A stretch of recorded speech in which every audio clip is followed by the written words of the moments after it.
Good morning, everybody. Welcome on this beautiful sunny day in Liverpool. My name's Paul Kelly, for those of you who don't know me. I am the director of what is called Breaking Ground, which is the new community-led housing hub for the Liverpool City region, and we launched on Saturday. And the aim of the hub really is to promote the different models of community-led housing that are really emerging nationally. We want to promote those models across our communities in the Liverpool City region, and then provide some expert advice and support to those groups who might want to develop their own projects. So it's been quite an interesting week so far of all different groups from all across the country showcasing what they're doing as a community to deliver housing that fits their needs. Through connecting with Tom Moore at the university and Roy at Liverpool City Council, was very keen to explore how we could potentially look to initiate something or support something in Liverpool around the LGBT communities. And I just had to share this. This is my little historical memento. Adrian, you'll recognise it. I would normally be in my office, but this is my gay pride poster from 1990 from the Pride Festival in Liverpool, which kind of remarkably is 30 years ago. It kind of feels like yesterday, Adrian, doesn't it? I have one too, not in a frame, but I still have one. And I think I've got 89 as well and 91. Wow. It kind of, we were talking about it last night, it kind of feels like yesterday, but actually 30 years and so much has changed. And so I think this session really is about kind of trying to stimulate what potentially we could look to initiate across the region here in Liverpool, building on some projects. So I'm really pleased that Bob Green has been able to put together a bit of a session today. There's some other people I know who are definitely involved in some discussions already, who hopefully will be joining us because they've already been leading some initial discussions within the community here in Liverpool. So I do hope they join today. But with no further ado, I'm going to hand over to Bob, who's going to host this session, and then we'll have a bit of a Q&A at the end. And just keep putting stuff in the chat function if you've got any thoughts. Thank you, Bob. Brilliant. Thank you, Paul. Thanks a million for the opportunity to be part of your Breaking Ground Festival. Really exciting. And thanks to Susan and Amanda, who are also going to be part of today's event. We're going to talk about different approaches to housing for older LGBT people. I'm going to try and share my screen. Let me just see if I can do that.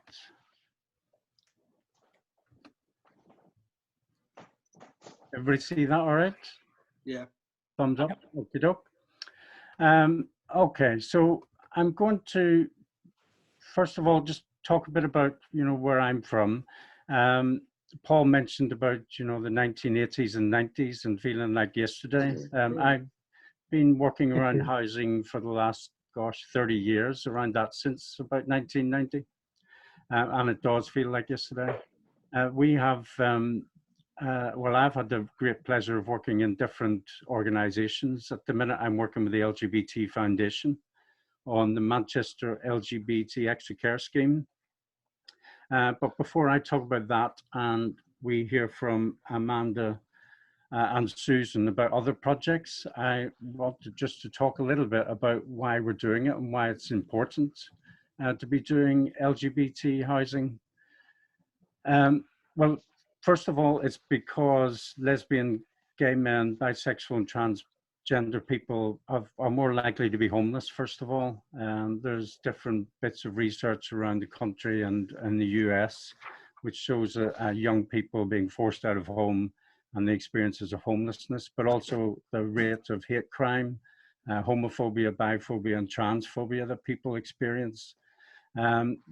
House Proud, which is the network of LGBT organizations or LGBT staff working in housing organizations, did a bit of research and they found that still in the 21st century, 32% of lesbian, gay and bisexual people feel unsafe in social housing. And that figure for trans people is double. So it goes up to 60% for trans people. So they were in the 21st century, and we still have people who are feeling unsafe and experiencing domestic abuse. So unsafe in their own accommodation, as well as unsafe from people living next door. But as I go through the talk, I want just to recognize that we often say LGBT, LGBTQIA, LGBT plus, but we're not all one homogenous group. We're all very different. We all got very different needs. And we're also got different experiences and different backgrounds, from people from Black, Asian, minority ethnic communities, people who are disabled, different ages. So just to recognize that. But for older LGBT people, they've got quite often face double jeopardy, if you like. They face ageism within the LGBT communities, and also homophobia, biphobia, transphobia from often the staff that they're there to be looking after them in their own accommodation. I remember back in 2004 when I started an older LGBT housing group. In that group were older people who were talking to housing providers. And these were people who had lived in the old lesbian squats back in the 60s and 70s in London, but also people who were parts of the campaign for homosexual equality and the Gay Liberation Front. These were people who had fought for our rights and what the benefits that we're experiencing today in the 21st century. But they were living in accommodation and receiving care from staff who were homophobic, biphobic, and transphobic. You know, they were being prayed over in their own house, and they were being, you know, told that the way they were living was against people's beliefs. So it was very stressful for them, and it's heartbreaking to think that, unfortunately, we've lost so many of them that I met in 2004. They're no longer with us. They didn't get to see the dream of older LGBT specific housing. And that's all been made even worse with COVID. The LGBT Foundation did some research last year, and they found that 40% of LGBT people over the age of 50 were living alone. And many had appointments cancelled because of the pandemic, and many didn't see their family of choice. We build our own families as LGBT people, quite often because we've lost the families or our blood relatives. So with the LGBT Foundation, I've been talking to Manchester City Council since about 2016 about the idea of an extra care scheme. They were developing 5 across the city, and they decided that one of them would be LGBT affirmative or LGBT majority.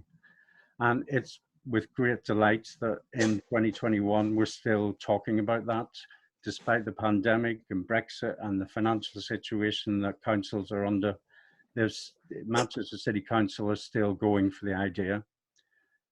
So in 2017, they announced the scheme. You might have seen it on the press or on the BBC One show. 2018, we announced the location. So we have a site in Whalley Range area of Manchester. And then last year got a bit more press because we had some finance from Homes England's Community Housing Fund.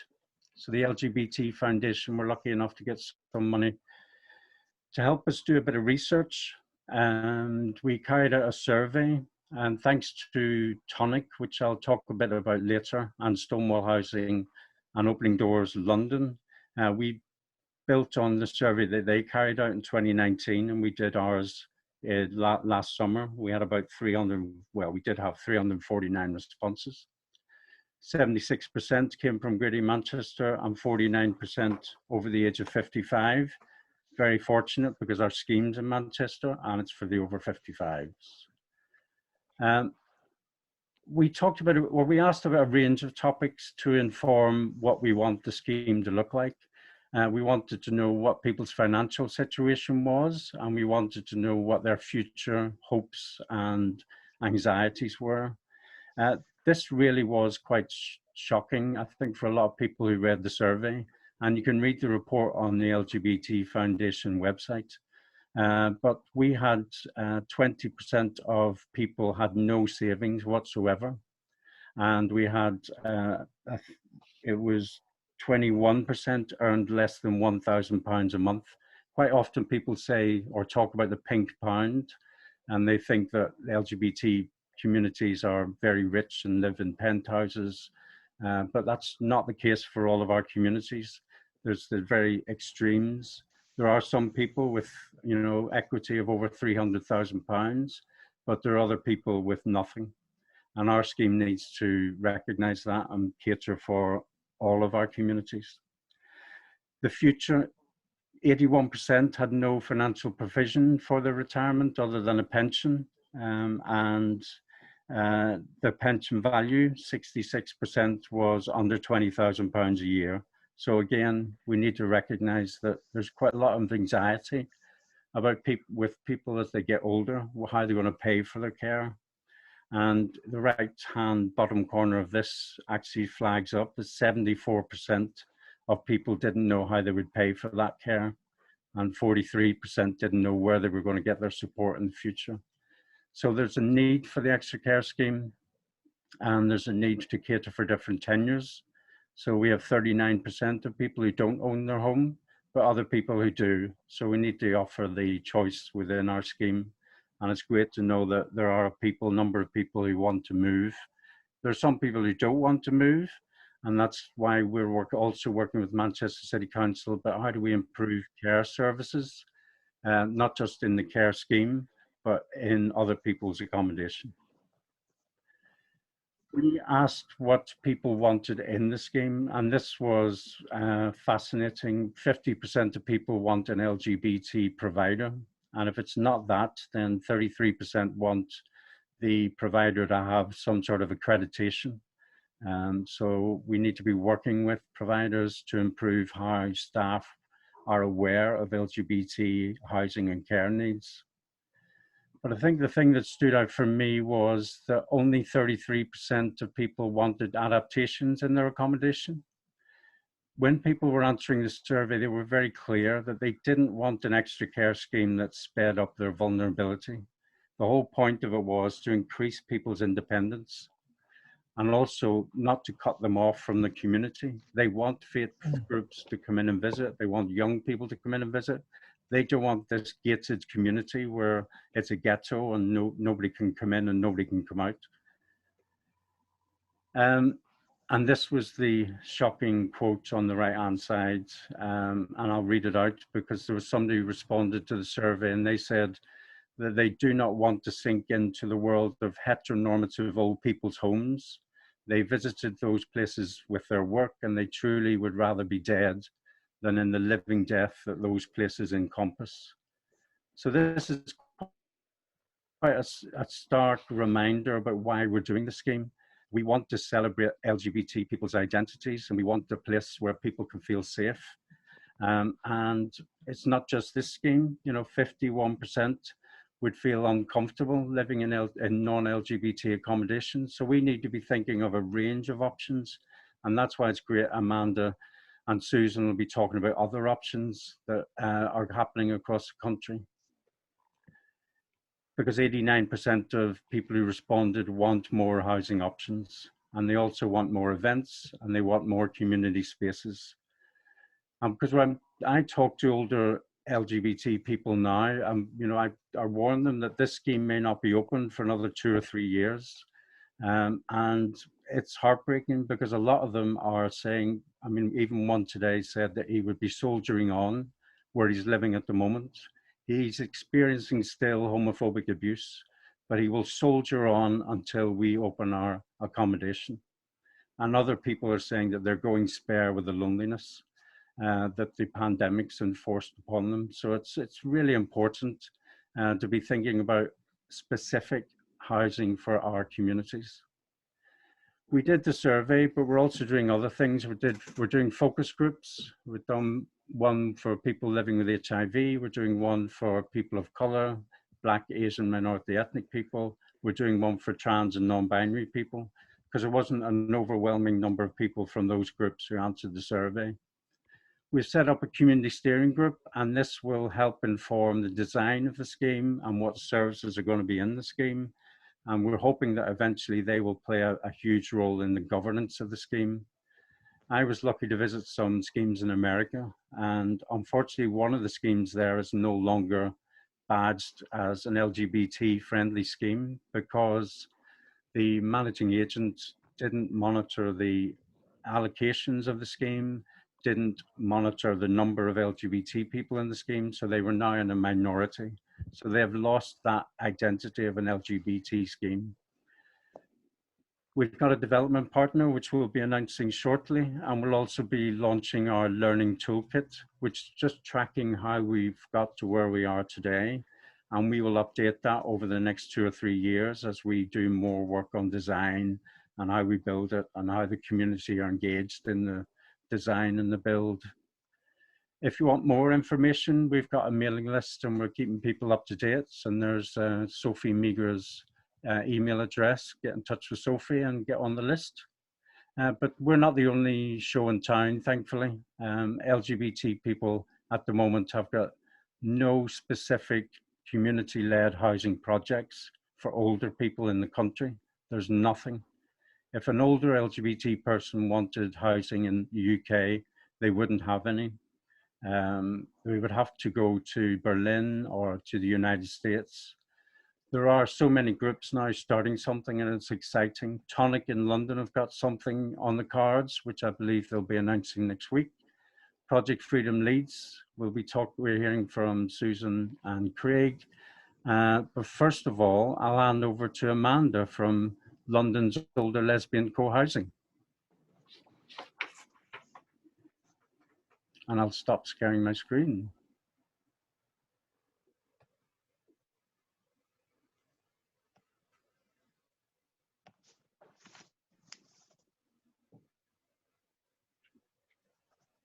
I think Amanda's on mute. Of course, I'm now on mute. Classic Zoom faux pas. Yeah, so my name's Amanda and I'm from London Older Lesbian Co-Housing. And thank you very much to Bob for kind of, for explaining the need for LGBT housing, the specific need. Yeah, I'm not really going to go into that now. I'm going to tell you much more about what our scheme is doing. Anyway, and thank you very much to Paul for inviting us to take part in this this webinar this morning. Yeah, so let me. I'll share my screen as well, actually.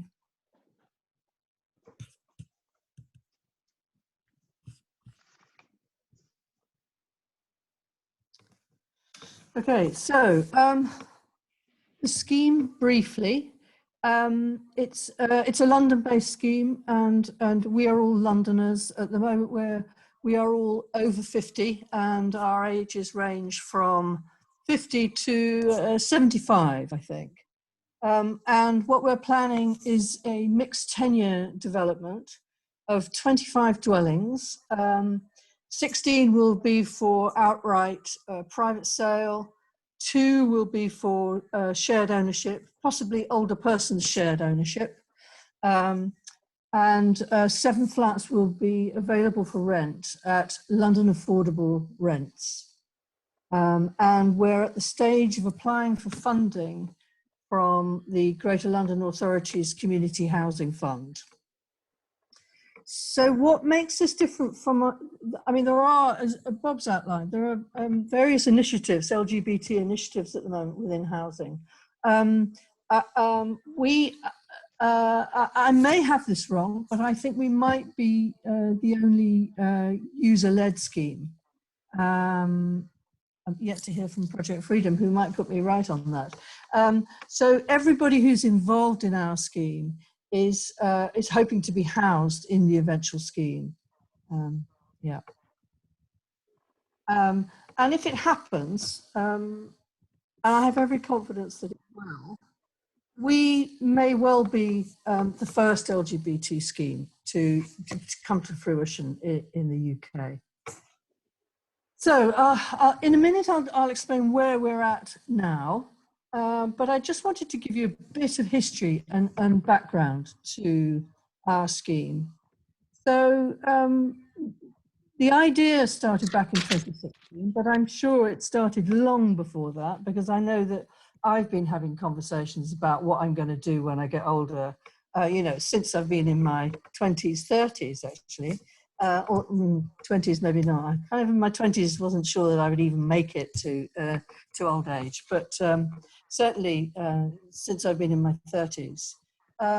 So this scheme originated in 2016 and hatched up in one of the founders' sitting rooms over a congenial meal and a chat about what old age might bring, and a fear of not having the freedom in our old age to be what we've been in all our lives, which is out lesbians, working and socializing with each other, sometimes living with each other in you know, cooperatives and other sort of forms of communal living, involved in feminist activism, and so on. So we had, I mean, as is clear from Bob's presentation, you know, there's a terrible vision of what life might be like in an old people's home, if you're LGBT. Yeah, so we could imagine a situation in which perhaps we might be tolerated, but we wouldn't have a shared history with the people that we were living with, and you know, in fear of feeling marginalized. Yeah, so yeah, I think it's a conversation that lots of LGBT people have had over the years. Yeah. So we've grown from that kernel in 2016, and we are now 17 full members. The group grew and met regularly to map out the kind of housing scheme we wanted to live in. We knew we wanted to stay in London. We were all Londoners, and you know, there is a very strong LGBT presence in London, obviously. And that's where our friendship groups are and were. We weren't the kind of older folk who want to move out to the country and live in a cottage. You know, we had our vision really was to live together. Yeah. So yeah. So co-housing seems to fit our needs because we have independence and yet we're living in community. So the idea is that we each have our own flat, we have our own front door, but there'd be shared communal space, including a meeting room and a kitchen and a shared garden and other shared facilities. We're not planning a care home, but something that's a bit more like sheltered housing, but with us doing the caretaking, you know, with there being sort of mutual support rather than there being a sort of dedicated caretaker to look after our needs. Although we do have a guest flat, which we have, you know, have the possibility of turning that into a possible home for a carer or a temporary home for a carer if need be. So, you know, we sort of have our eye on the future, but for the time being, we're thinking that we're not about providing care beyond the kind of care that we can give to each other. So, yeah, the pioneers for this type of scheme are Ouch, who you might know about, Older Women's Co-Housing. And they moved into their development in North London a few years ago. This is us visiting Ouch in their beautiful development. They have been incredibly helpful to us. You know, we've had training days with them, and they have sort of outlined for us the kind of problems that their scheme encountered, so that they're sort of traps that we don't have to fall into. So we're very grateful to them and very envious of their lovely scheme. Okay, so we've also had an enormous amount of support from the GLA's community-led housing hub. There's no way we could have done this without them. They have, held our hands and advised us at every stage, and have, they've been there for us all the way through. We don't have expertise. None of us are from housing backgrounds. So we don't know how these people speak, and the hub have helped us to understand, to cut through the jargon, to know what the timelines are going to be. What are we going to need to do when? What are our next steps, and what do we have to do to prepare for those next steps? So yeah, the hub has been invaluable, and they've funded advisors for us to help us through. So the first major piece of work that we did was put together a business plan, which set out our expectations and aspirations for the scheme. So we needed a partner to help develop the scheme, and the business plan informed our discussions with various housing providers and local authorities. We, as a result of that work, we established a partnership with L&Q in London and Quadrant, and they're one of the largest housing providers in the UK. And our first discussions with them coincided with L&Q's launch of a new initiative called Build London Partnership, which actually kind of took them back closer to their roots when they used to be a small kind of local community housing provider. They were trying to get back to that and help, and the idea was that they would help small housing providers, small housing associations, many of them associated with Black and ethnic minority groups in London, help them to develop their own schemes by front funding the project and then handing it over to them at the end at cost. So, I mean, that all looked great. We were going to go along and be part of that Build London Partnership scheme. But somebody looked at the rules and realised that we were too old to participate. There was a sort of ceiling of 50, so it's only for young Londoners. So we didn't fit. But not only that, following the Grenfell fire in 2017 and the demand on housing associations to ensure that the rest of their properties or that their properties were fire safe. So that and the downturn in the housing market meant that L&Q decided to pause all development, and unfortunately that included us. So they had agreed to front fund our project, and we were all going ahead, and it was all wonderful, and we had a site. But all of a sudden there was a pause, and that couldn't happen. And we still don't know when L&Q's pause is going to finish. But they were still very committed to us, and so they sort of helped us to think about different routes to development and different funding options. Yeah, so we decided, on the advice of the London Community Housing Hub, to go to the GLA's Community Housing Fund, not only for grants, but for a loan to fund the whole development. Okay, so, but we, and I'll talk about that in a minute, but we did find a site. So, and this is the site that we are considering. Yeah, so this site belongs to L&Q, and there were sort of planning. There was planning permission for 14 townhouses on it, but that was never pursued. So it was available, and it's in a residential area in northeast London. It's not perfect, and I don't really think there is a perfect site. So it was a little bit small for us, and it kind of faced a bit the wrong way in terms of sunlight. and it's got an electricity substation on it, which is not going to budge. But finding a site anywhere, I think, is difficult. Finding a site in London is incredibly difficult. So we went for it.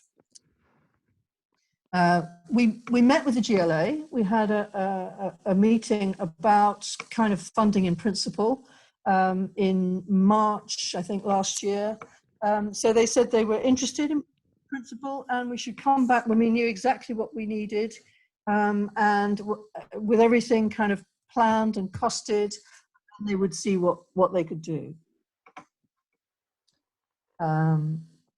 So we're hoping that we'll have a grant for the affordable part of the development, and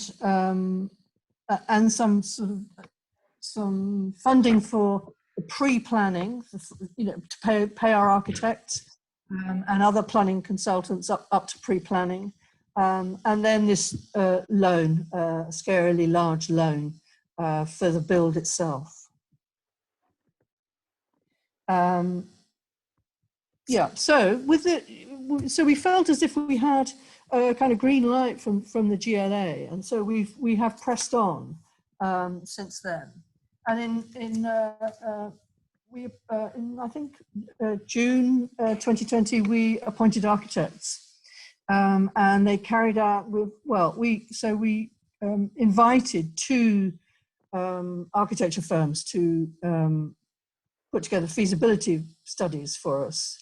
And on the basis of those, we chose an architect, and we chose Pollard Thomas Edwards. And this is a page from their feasibility study on the site, which and they were the architects for Ouch, for the Ouch scheme in North London.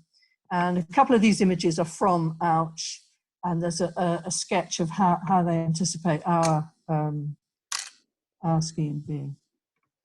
And this is our kind of wish list. This is the flats that we wanted, an outline of the communal spaces that we wanted, a guest room, laundry, places to put mobility scooters, gardens, very importantly, and an emphasis on sustainability, but also safety and security.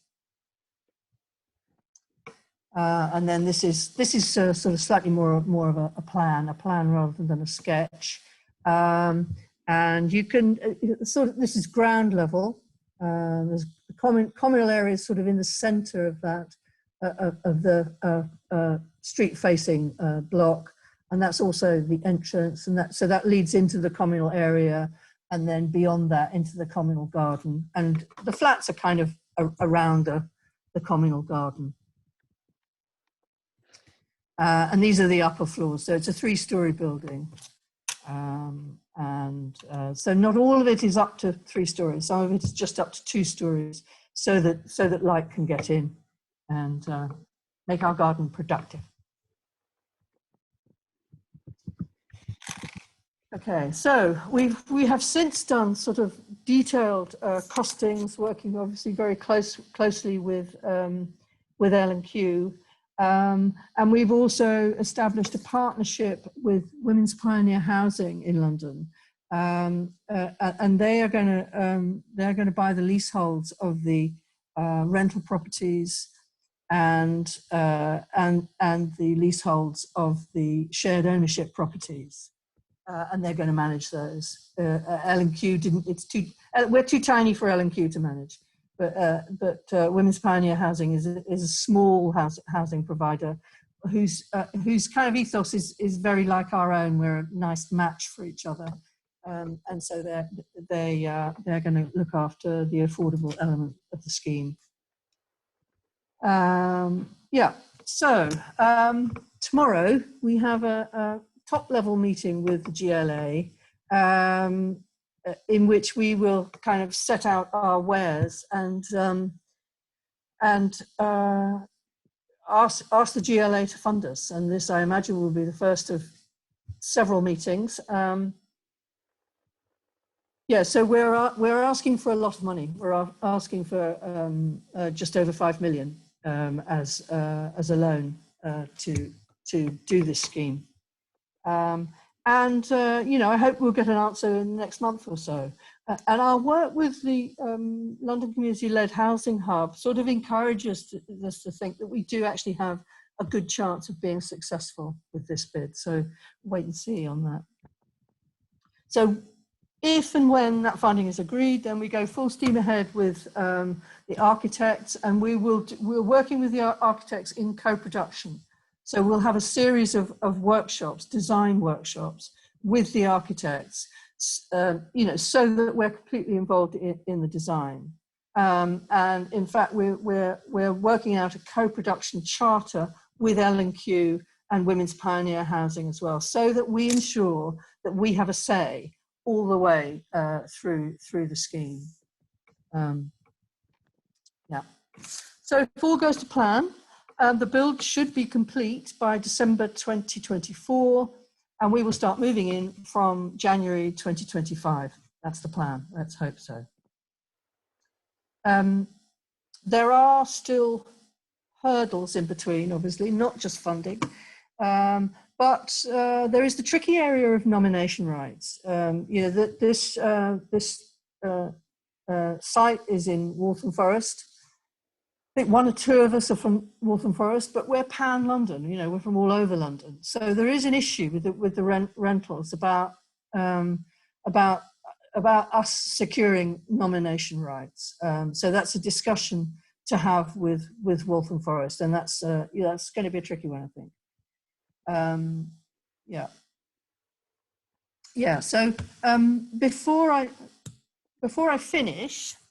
The other thing that I would like to draw your attention to, and I'm sure I've made it sound as if it's all been very straightforward and there's just been open doors all the way, but actually it's been incredibly hard work. And at the moment, it's ridiculously hard work. You know, some of us are still working, and yet we're trying to find 2 or 3 days a week to devote to this work. So it's really tough. I thought I was going to have a nice, easy lockdown, but no such thing.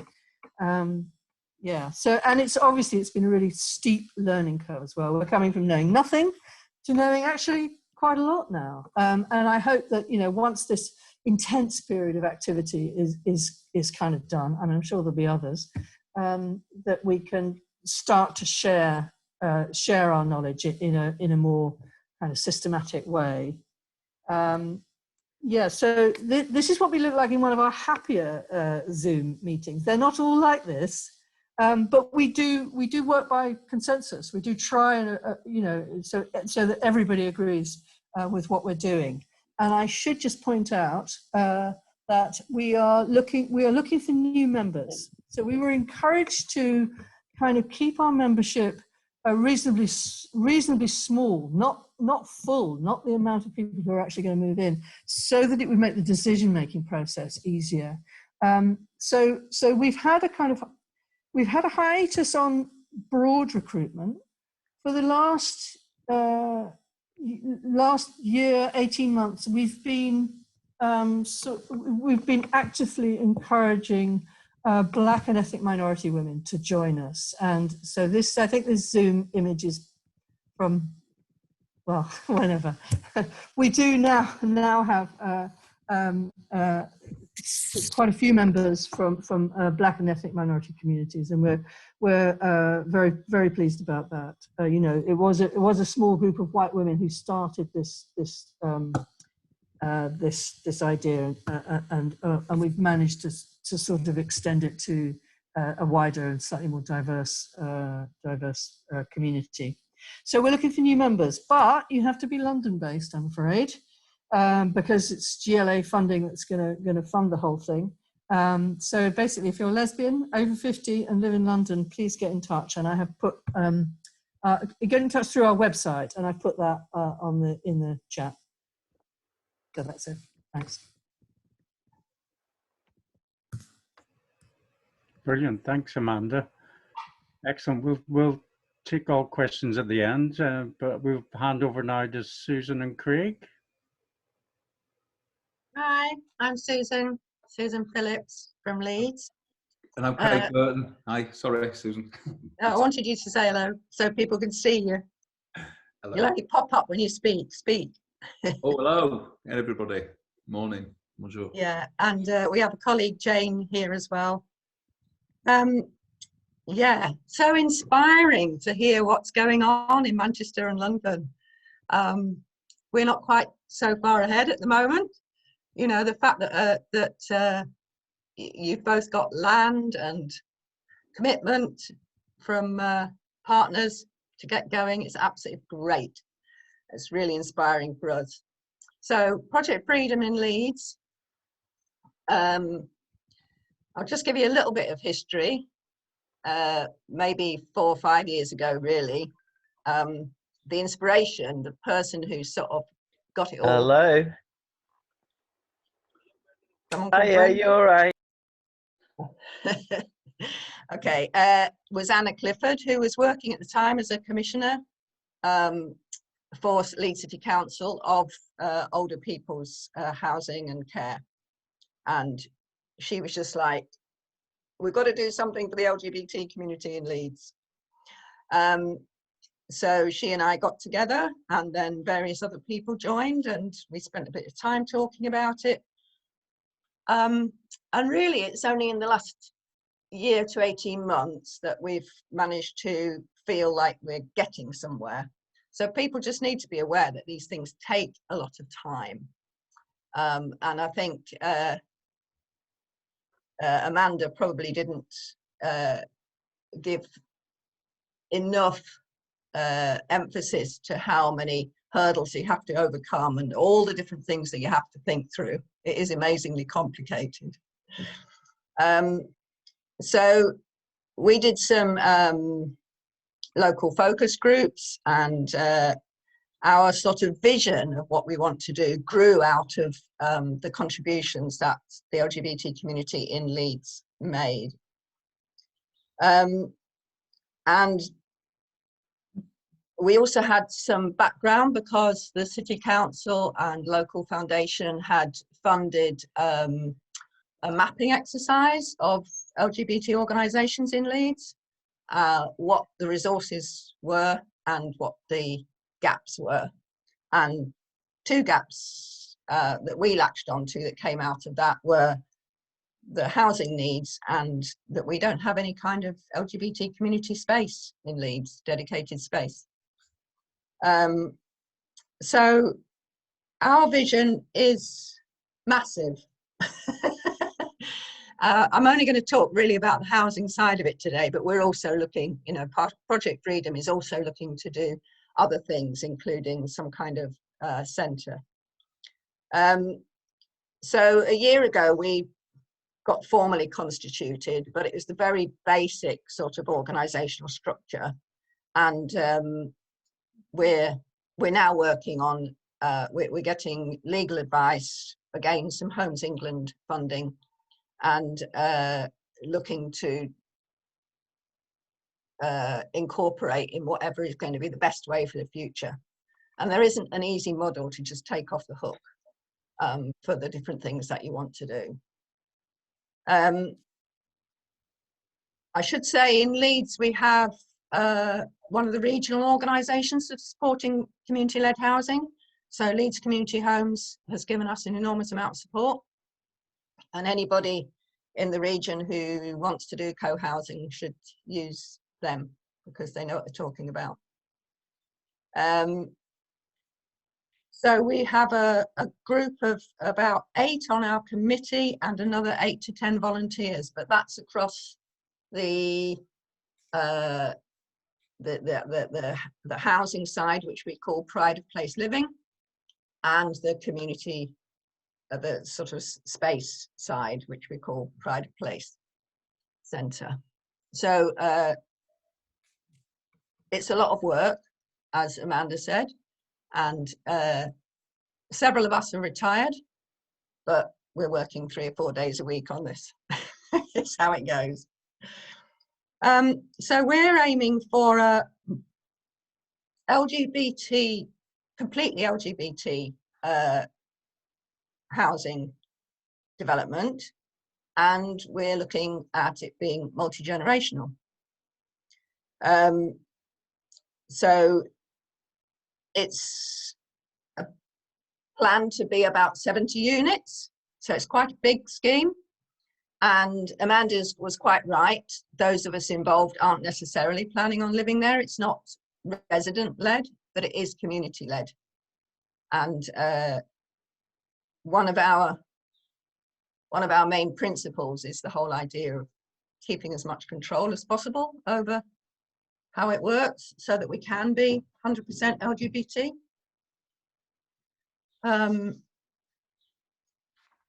So, Paul, do you want to put slides up for us? There aren't many, they're not fancy like the others have been. Just very basic. I suppose we looked at, if I can just chip in there, so we looked at the remit that we had, not trying to be everything to everybody, but especially around older people. It's interesting about Bob's survey around the only 20%. Is it only 20% of people have? Only 20% of people have savings, and that's we found that that's kind of a bit of a fallout from AIDS and HIV, especially around older gay men, in that they didn't really plan for the future. That we've been talking to people, so it's not that they've frittered away things. It's just where we are right now. So we looked at more sort of wants and needs, rather than we know that people need this scheme, but also we're very conscious of what people might want, because lots of people have got the basic needs covered right now, but then we looked at sort of what's the big picture and what's the future look like. So back to you, Susan. Sorry. Thanks, Craig. So with it being multi-generational, we're probably looking at about 45 units for over 50s, maybe 5 family units, another 5 for other vulnerable adults, and accommodating about 10 young people. Just to give you a sort of overview, we can talk about the detail more, but it's our main idea around the actual construction is that they must be accessible lifelong homes, that people don't have to move as their needs change. And so to be able to accommodate a wide variety of access needs, but in a flexible way, so that you're not moving into somewhere that feels like an adapted home in the first place if you don't need it. So we're hoping to be really creative and imaginative around accessibility and how to make that a key feature of the design.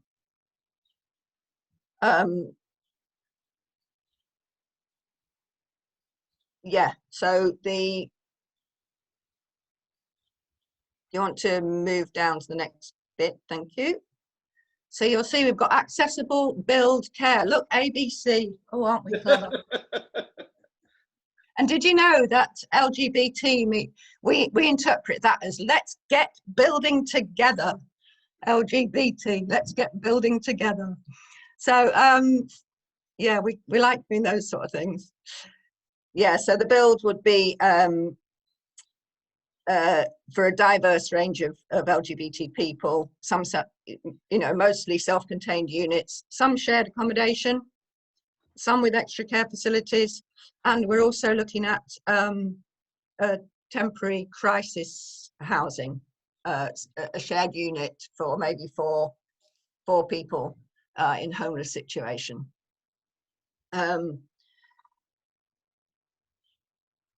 Obviously, we'd like to work with being ecologically sound, attractive and sustainable, all those things that we dream of.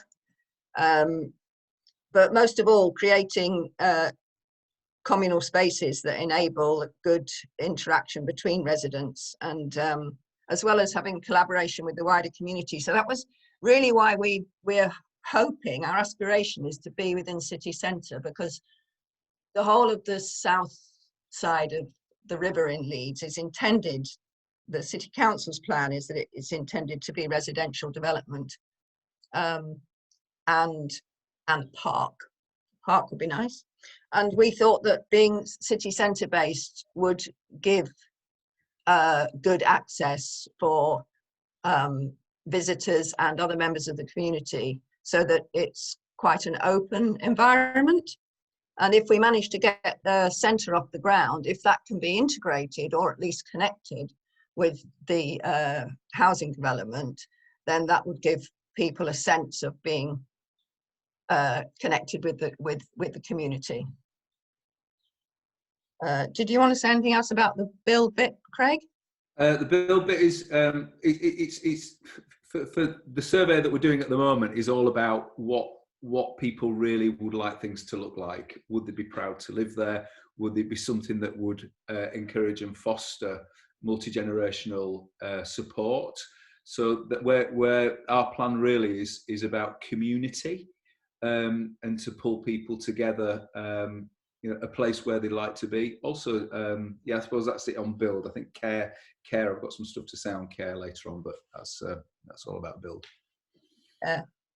So the care side of it, we're interested in creating, which is why our structure might be quite complicated, creating a care organisation that can perhaps train LGBT people to become trainers, to become carers, and support them, and provide the care services that we need in a LGBT friendly way, both within our accommodation but out in the community as well. So we're looking at that at the moment and how that could happen. And the most important aspect of that is enabling people to stay in their own homes. Most people do die in their own homes, not in care homes. And we'd like people to be in that position because that's what most people want.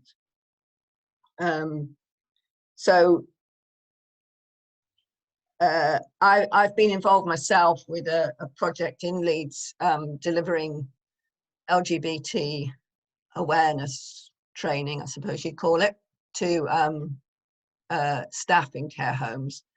And they vary, the attitudes and approach varies enormously across the city. Some care homes have wonderful staff groups, and it depends largely on their management and middle management as to their attitudes. But I've also delivered training to groups who have no idea at all what our history is and what it means to us, and how we need to be treated. And you know, there are loads of examples of people in care home who've gone back in the closet. There's one lady whose wife would visit her, and the resident, always refers to her wife as her sister. Whereas her wife comes in and says, "I've come to see my wife today," and feels comfortable saying that to the staff. The resident herself, who has to be around those staff day in, day out, doesn't feel confident to refer to her wife as her wife. She's her sister. So it's examples like that that just show how extreme the invisibility and going back in the closet is, really. And I know people who receive care in their own homes who've de-gayed their house because of the approach and attitude that they've experienced from carers. So the delivery of the care side of it is important, but we're also in a multi-generational community, you know, hoping that there will be support on a sort of community basis, not necessarily just paid carers, but people caring for each other within the community. Craig, do you want to come in there? Yeah, I think with some people have asked why would you need LGBT people to care for older LGBT people, and I suppose let's not open the argument about why do you need a gay actor to be to play an LGBT part. But the whole thing is around not just necessarily medical or support care. It's about conversations, shared values, shared history, and recreating that, as in you might have somebody that's particularly sympathetic to LGBT people, caring for LGBT people, which is really lovely. But to be able to, and we all know that that art of conversation and that feeling of belonging is an antidote to loneliness and creates community in itself. So the idea that LGBT people caring for LGBT people is pretty important as far as we're concerned, because that opens up people to share their history, people to share the story and talk about and have synergies with conversation. Thank you. We'd like to move the slide down a bit to the next 3. There we go. Diverse, engage, finance. D, E, and F. We're not going to the end of the alphabet. You're all right. So being diverse, really, you know, the multi-generational aspect of it, a mix of gender, sexuality, disability, ethnicity, class, religion, refugee status, you name it. We want to be as diverse as possible. And in particular, our allocations policy is going to be really important. We're going to be looking at a points-based system where people's need, because of their exposure as LGBT people, is top of the list. And that's our way to make it as inclusive as possible. This part of it, whatever sort of partnership we develop with housing associations, the local authority, whatever providers, we're wanting to have as much control as possible over the allocations and for it to be community-led. I think that's what we need to say, and we want to reach out to as diverse a part as we can of the LGBT community. Engage. Well, we do see the engagement of the wider LGBT community rather than those who just want to live there is really important, that it should feel like it belongs to us all, and that the wider community's interests are represented in the development and management of the scheme. Hence our survey is going out as widely as possible. Maybe somebody could pop that in the chat. Jane, perhaps pop it in the chat for us, the link. And we're interested in as far as possible, whenever we're engaging professionals, making sure that if possible we engage LGBT professionals, but if we need specialists who aren't, that at least they have a positive diversity and inclusion policy of some sort, and that they're aware that that's important to us.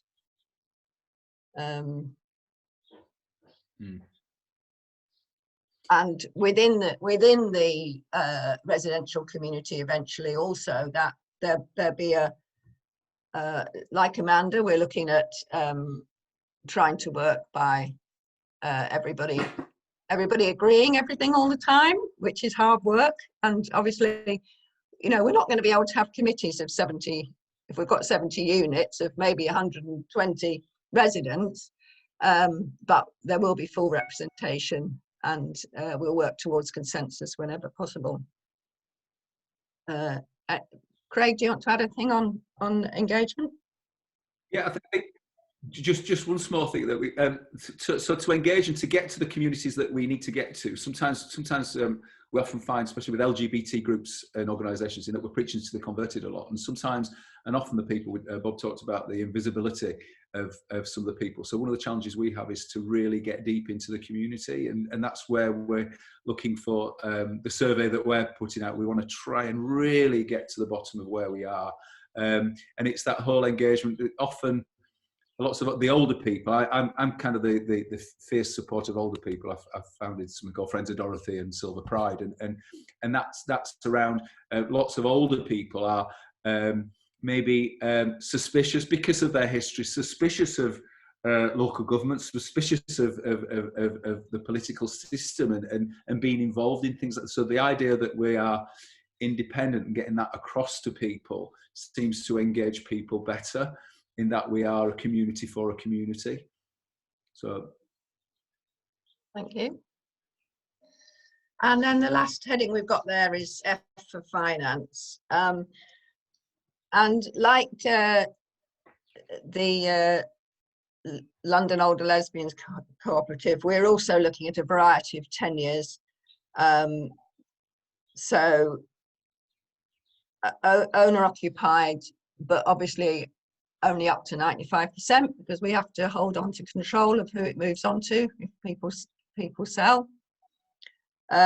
Shared ownership, maybe 50-50, and rentals at affordable rents, social rent if possible.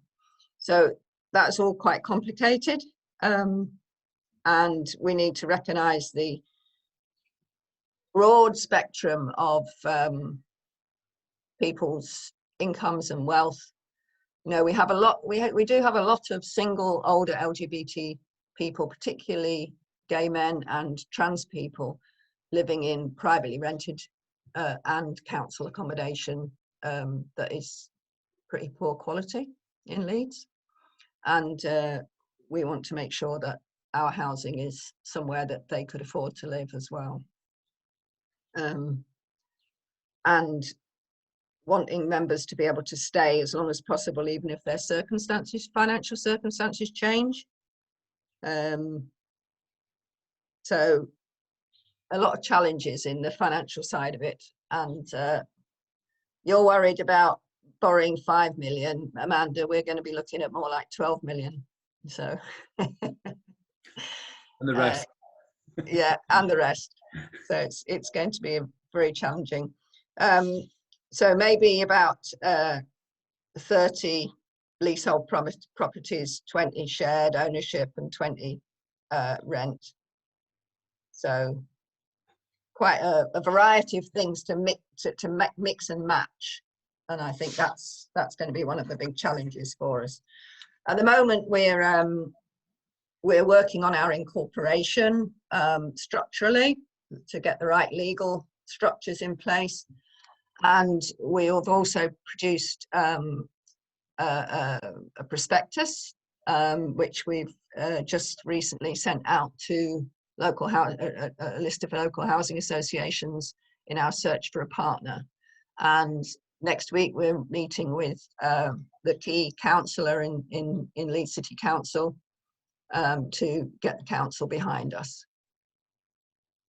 So that's where we're at, and we have a very nice website which Jane's put in the chat, where you can find the survey to do, and we'd welcome anybody filling it in from across the country, because it will still give us information. We're working on a really good platform that allows us to differentiate and separate out all the different categories of people.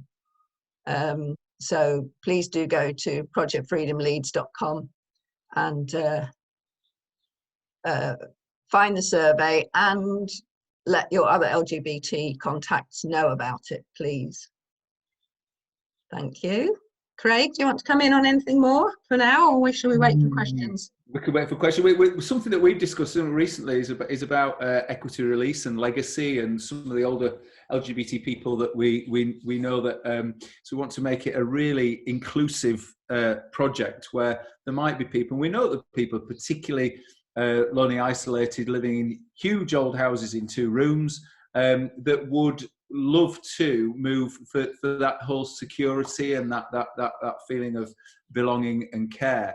So that's something that we can investigate a little bit further, because I suppose Yorkshire is a little bit different to some other parts of the country. I know we've got a much smaller LGBT community over the age of 50, for instance, and we're fairly different to lots of other parts of the country there. So I think to re-engage some of the older people will be one of our challenges and opportunities, really.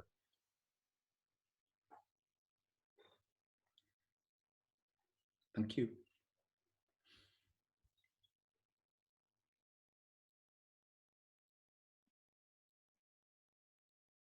So, how are we going to do this?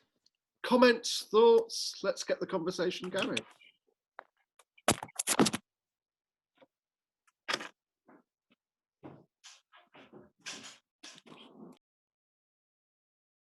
Okay, I'll start. I noticed in the chat there was a couple of questions. Maybe I could just touch on trying to answer one and then maybe throw it over to Susan, Craig and Amanda for the others.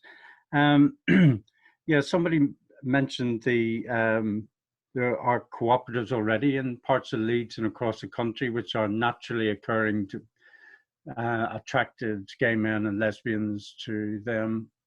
And we found that as well when we did a study of different housing projects across the country, that yeah, gay men and lesbians historically in the 70s and 80s migrated together and created up their own naturally occurring communities.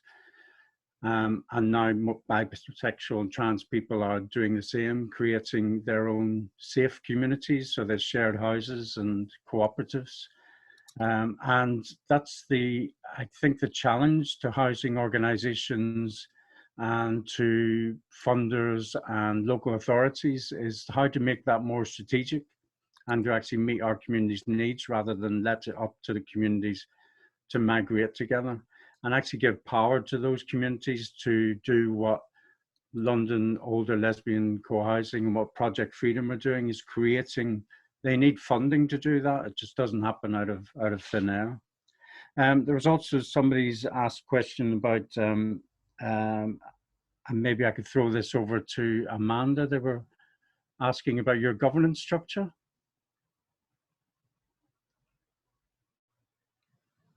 Do you want to say a bit more about that? Sure. We are a company limited by guarantee at the moment. So that's our governance structure. But it's something that we are thinking about at the moment. We've thought about charitable status in the past, but we don't think that quite fits with what we're doing, because there is no sort of obvious benefit beyond us, actually. You know, we're doing this for us, and although we might be engaging the local community and the sort of wider LGBT community, that's not our sort of primary objective. So I don't think we can be a charity, although we do have some charitable objectives. So we are, one of the things that we're hoping is we will get some sort of further legal advice from the community-led housing hub in London to explore alternative structures for us. We're thinking about some kind of no non-profit status, but we need to research it further. So that's where we're at the moment.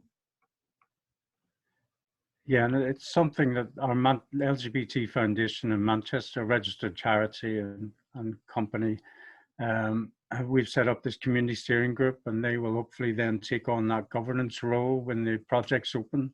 But we've got other housing ideas, and that's the challenge for all of us throughout the country, is how do we form ourselves? There's no LGBT registered providers in the country, and we need to sort of learn from the Black, Asian, minority ethnic, the BME housing organizations, how they created in the 80s with the Housing Corporation. What opportunities are there for us now with Homes England or the Greater London Authority or the combined authorities? How can they support us to become our own housing providers? There was just one more before opening up to the rest of the screens. On the chat was somebody asking about, I'm not sure if I got the question right, but about sort of letter writing and company and support for older LGBT people at the moment.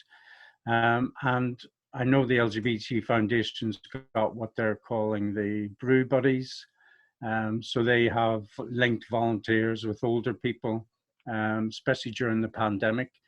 So they can have a chat on the telephone, and we, communicate, and we regular contact with them because they've no longer got that contact with their own groups. And I'm sure Leeds and London have got their own LGBT groups that are trying to, break down that isolation that so many of us are experiencing at the moment. I'm not sure if I got all the questions from the chat, but if there's anything else people want to ask. Can I just come in on the letter writing part, Paul?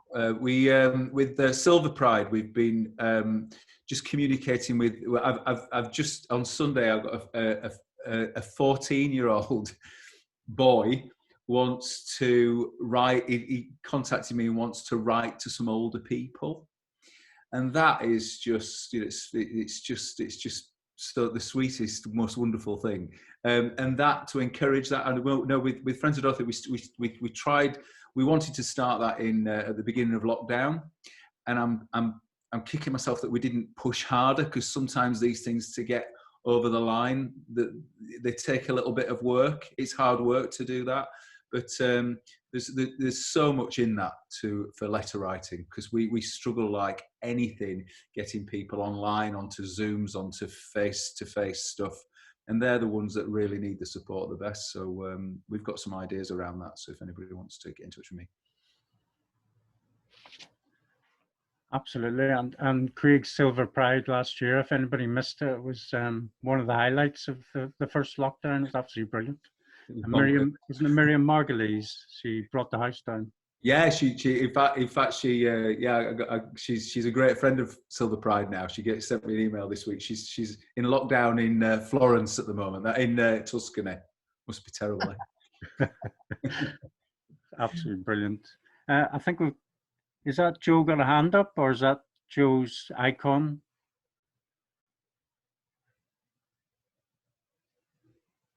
I can see a raised hand on Joe's screen, but I don't know if it's just Joe's symbol of solidarity. Raise the fist. Anybody else got any points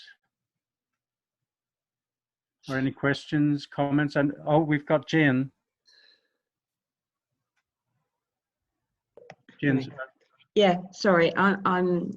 It's great to hear Susan and Craig talk about our scheme, actually, to everybody. It's very exciting. I just wanted to say on the governance point, we're on quite an interesting journey with a local sympathetic solicitors called Wrigley's, because we have been exploring the different legal forms that we could actually set up. It looks very much like that Project Freedom will be an overarching parent body, which will be a community benefit society. But then below it, there will be a number of different possibilities for organisations. And Susan's carefully outlined, I think, that obviously there's the housing side, pride of place living. There's the pride of place, potentially the cultural and community arts centre, but also, as Susan's been emphasising, how much we want to set up a care organisation. So we're wanting to have a legal structure that would allow all those to happen, perhaps independently, but be under the auspices of the parent organisation, so that they are accountable to the LGBTQ community in Leeds, but also continue to aspire to the values that have been set out. So just wanted to add that, because I think it might be, having had that sort of advice, it might be something that we can share with others who perhaps want to look at a more comprehensive scheme. Mm-hmm. Hi, could I just like, I'm Joe from personal and professional interest in this. I wanted to explore the social care elements a little bit more. And I wanted, and I heard Susan, you talking very passionately about the LGBT input around training and LGBT people delivering social care and healthcare. And I wanted to unpick that a little bit more and just explore that over how that's going to be delivered over the long term, I guess. Understanding, of course, the sensitivities around LGBT individuals that are in care homes at the moment and have got an element of maybe a diagnosis of dementia, and do when Renaissance memory stories and all these sorts of things that can be done across the board within care homes. And understandably, LGBT individuals will disengage and become more closeted due to that because of their past experiences, or where they are currently living in their life experiencing dementia. Understanding all that, of course, are we moving towards a mainstreaming of these services, of the developments that we're trying to, the buildings that we're trying to develop, if we are looking to become more visible as LGBT individuals and break down those prejudices and those inequalities, where do we start engaging allies and also engaging people who would like to be involved in fantastic work that we're doing? Because I'm concerned that should we do it in isolation, then the prejudices are going to continue, because we're always going to have to access external services, NHS, social care, as we get older. So how do we broach that challenge? And where do we see that fitting within the infrastructure and strategy as you're moving forward? Sorry, there's a lot in there. I do apologise, because I am absolutely privileged that I walk in my fellow LGBT plus footsteps, and I applaud how much we have. I can get married. I've got 2 children. I know people who are older than me who have struggled to get that equality. I know my history very well, but I also applaud my peers who have helped that progression. What I don't want is the people, my niece, for example, is a gay woman. My nephew is a gay man. They're in their 20s. Do they understand what it's like to be in their 50s? Do they understand the history that they've come from and who has smoothed, let's say, that path for them, and what sort of challenges that have been had to be smoothed out for them to be visible now? So I guess I want to get to a place where heterosexualized society that we currently have, we turn that somewhat to have an understanding and visibility of LGBT, and the only way that we can do that is to invite them in, because let's face it, they're not inviting us in. So, we need to invite them in, and we do it cautiously. We always have, because there's scary aspects of all of that. So how do we do that? And I open that up, I guess, to everybody who's developing some exciting and fantastic housing provision that's been needed for a long time. I mean, I think it's a combination, that you're doing 2 things at once, because you can't. I mean, there are quite a lot of initiatives in Leeds within the statutory sector of trying to become more aware of LGBT needs, both within the NHS and the local authority. And I think it's a parallel process. And what we do, where we do LGBT only, or we do LGBT led, I don't think it will make us more cut off. I think it will reach out, and I think it will influence. And we will work with those statutory organisations to improve the services that they provide, and they are also reaching out to the LGBT community to try and understand better and offer better services. And I think the work that Opening Doors London has done around creating quality mark and all those sort of things is quite significant as well, because local authorities can take on things like delivering training and so on. Yeah, and I guess it's trying, and I'm really pleased to hear that. I really am. It's a difficult one because you are, you know, I work in social care, and I've got a massive passion about this area and this topic because there's a huge need. I mean, you know, when I took my car in for an MOT in service this morning, I'm fed up of being asked, "Can your husband look at that, love?" You know, stop it. But that's what we walk in, and that's what the conversations that we have on a regular day-to-day basis, and we're sort of like, oh God, you know, that's the sort of language that's used.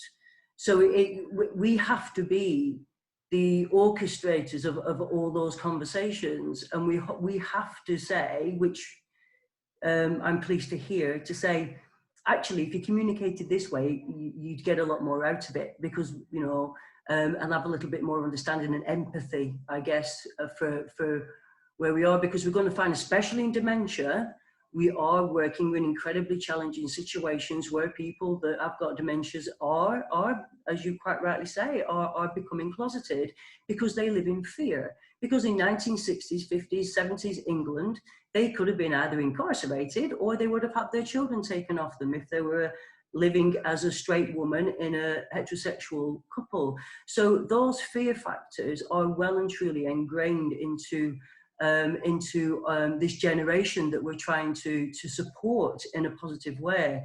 So I absolutely understand that, and that runs against the challenge of us trying to say, see us for who we are, you know, and we need to engage in that in a positive way. So I guess I'm answering my own question whilst I'm talking, but it's I don't want it to be locked away where we can't be seen.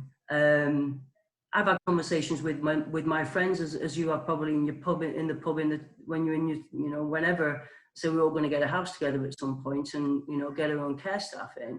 This is what it looks like now. This has become a reality for us, and because, let's face it, I don't want to go into residential care provision because I know that they won't be able to support me in a way that I would like to, or nor my family would. So what is the alternative? And this is really positive conversation. So thank you for that. And I'm really privileged to hear your fantastic work that you are doing. And yeah, it makes me incredibly proud of who I am, and obviously of hearing your fantastic efforts to achieve what you're trying to do. So thank you. Great. Thank you, Joe, and thank you to everybody. I think this is how we're going to improve LGBT housing, or housing for older LGBT people, is learning from each other. And it's great that ourselves at the Foundation and Project Freedom, Leeds, and London's Older Lesbian Co-Housing, as well as Tonic, are getting together and learning, to share learning. And we're very happy and thankful to Paul that we've had this opportunity today to share.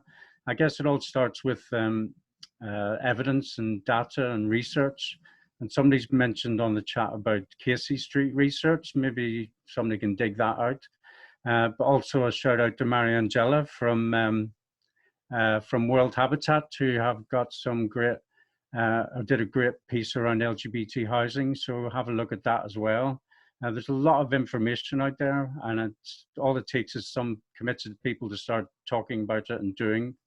And we're hoping that Liverpool will join the crusade. Yeah, I'm looking at Roy whilst I'm on the screen. Roy and I have had many conversations about Liverpool, as we have with Paul as well. We about 2015, we put together two friends of mine and myself put together a voluntary steering group called the Casey Street Project in Liverpool. And as you quite rightly said, it's difficult. It's a minefield of trying to put these things together. And we had the will and the understanding to try and push it forward. We've always had fantastic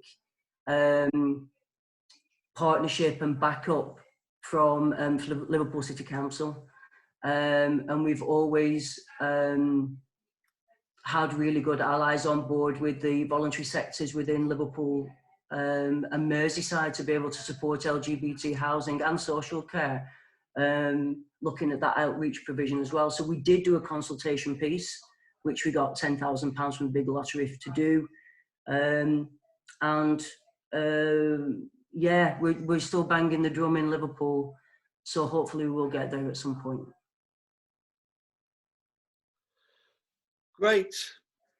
Well, I suppose I should wrap up. I'd just like to thank Bob for pulling this together for us, and Susan, Craig and Amanda for those really inspiring stories. I think for me, the thing that I take from all this is that, you know, right across the sector, part of what we're talking about with breaking ground and getting our hub set up, like Leeds Community Homes, is about making things happen. And Liverpool's has had an extraordinary history of hidden alternatives to housing from the 60s, really, coming out of real struggle.